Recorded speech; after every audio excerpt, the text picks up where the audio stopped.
I'm going to give you 10 rules for profitable self-discipline.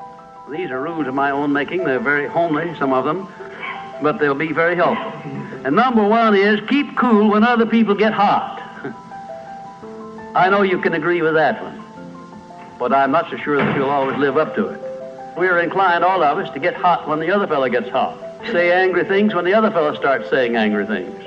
And you'll notice when you get into an argument with anyone, and you're apt to if you don't watch yourself, that if you just remain silent while the other fellow's blowing off his top, he finally gets to the point where he's got no more top to blow off.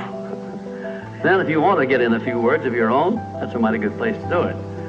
It's a mighty fine thing if the words that you get in are not the kind of the words you've been hearing. In other words, if you say something back kind in return, it's far better for the other fellow and far better for you.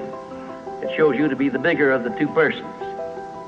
Now, anybody can get mad and blow his top because of what somebody does or says, and that's happening all the time. But the truly big man, the man who is in charge of himself, he doesn't allow anybody to draw him down to that level of a street brawl or of an argument in harsh words unless he wants to do it. And if he's truly a big man, he doesn't want to do it. Number two, remember there are three sides to all arguments. There's your side, there's the other fellow's side, and then there's the right side, which is usually about in the middle of the two viewpoints. Remember that when you get into an argument with the other fellow. Don't assume that he's always at fault. Maybe you're partly at fault too. Maybe neither one is totally at fault.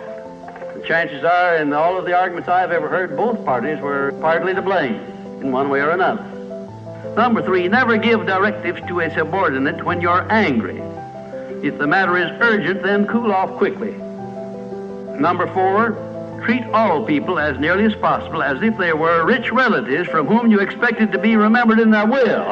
And you can do that. You know, if you had a rich relative that had $1 million he was going to leave to you, or you suspected he was going to, it wouldn't make very much difference what he said or did. He would never throw you off balance. You'd never talk back to him, would you? Of course you wouldn't. It'd be quite silly if you did. Keeping quiet for $1 million seems to me to be a very easy price to pay. Number five, look for the seed of an equivalent benefit in every unpleasant circumstance with which you meet, no matter what the unpleasant circumstance is. Make it a point to discipline yourself so that you look for that seed of an equivalent. Start right in where you stand. It'll lessen the blow. It'll lessen the hurt of the wound, whatever it happens to be, if you start looking for that seed of an equivalent benefit. And number six, learn the almost forgotten art of asking questions and then listening to the answers instead of getting the other fellow told off. And the temptation is very great to do that. I know, because I've been there many times. Don't do it. Be bigger than that. Listen to what the other fellow has to say, and then when somebody makes a statement that you're not sure about, learn to ask this one question. It's one of the most important questions in life. It'll serve more purposes than any other short question that I can think of. When somebody makes a statement that you're not sure about, or that you doubt, or that you question, ask a 4-word question. How do you know? And then wait for an answer and see him squirm. Oftentimes there is no answer. People make wild statements that they can't back up.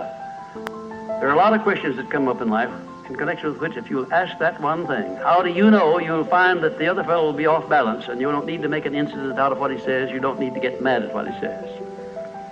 7, never say or do anything which may influence another person without first asking yourself this question: will it benefit him or hurt him? And if it will hurt him, don't do it. Don't say anything or do anything that would hurt another person under any circumstances, no matter how much he may deserve it. Exercise self-discipline. Don't do that, because if you hurt another man, you're going to hurt yourself 10 times as much at least, because that hurt will come back on you. I don't care who you are nor what circumstances you're working under or living under.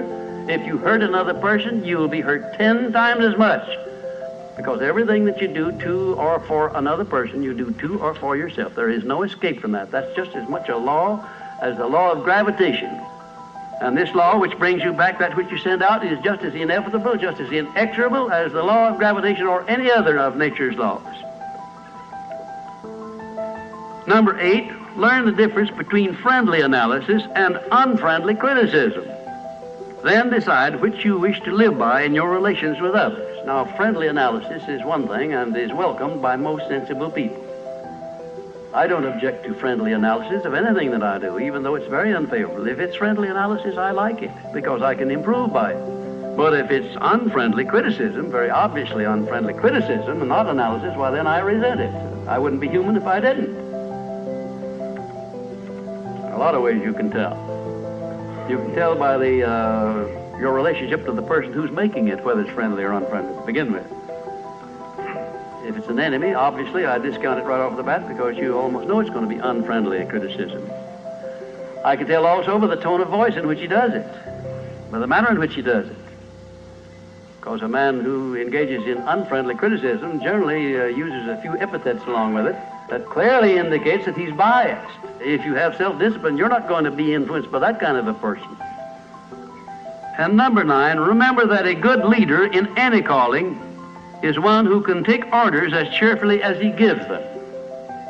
And number 10, last but not least, remember that tolerance in human relations is just as important as tolerance in the operation of mechanics.